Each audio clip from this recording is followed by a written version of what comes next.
ताजा लहू की, कसम जिंदगी की, कसम आबरू की, घर अपना किसी को जलाने न देंगे, वतन पर कभी आंच आने न देंगे।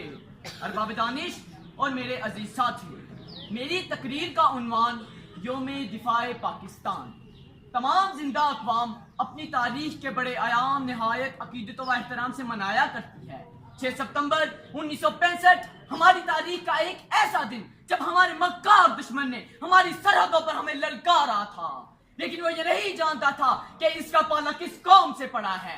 बजाय इसके कि लोग खौफजदा होते, वो हकीकत हाल जानने के लिए सरहदों की जानिब उठ दौड़े। इस मौके पर इस वक्त के सदर मोहम्मद अयूब खान की गर्जदार आवाज रेडियो पाकिस्तान पर गूंजी और इन्होंने कौम से खिताब करते हुए कहा, दुश्मन ये नहीं जानता इसने किस कौम को ललकारा है।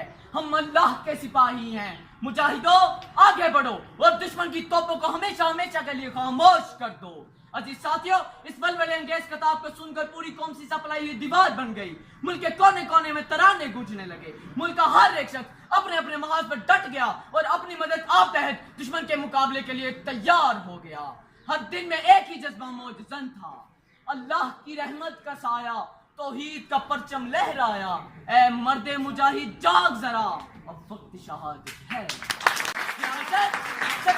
जंग में दुश्मन को हर महाज पर इबरतनाक शिकस्त हुई। आखिरकार दुश्मन जंग बंदी का वावया करने लगा।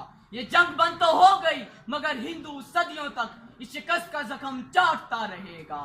ऐ वतन हम है तेरी शम्मा की परवानों में, ऐ वतन हम है तेरी शम्मा की परवानों में, जिंदगी होश में है, जोश है ईमानों में।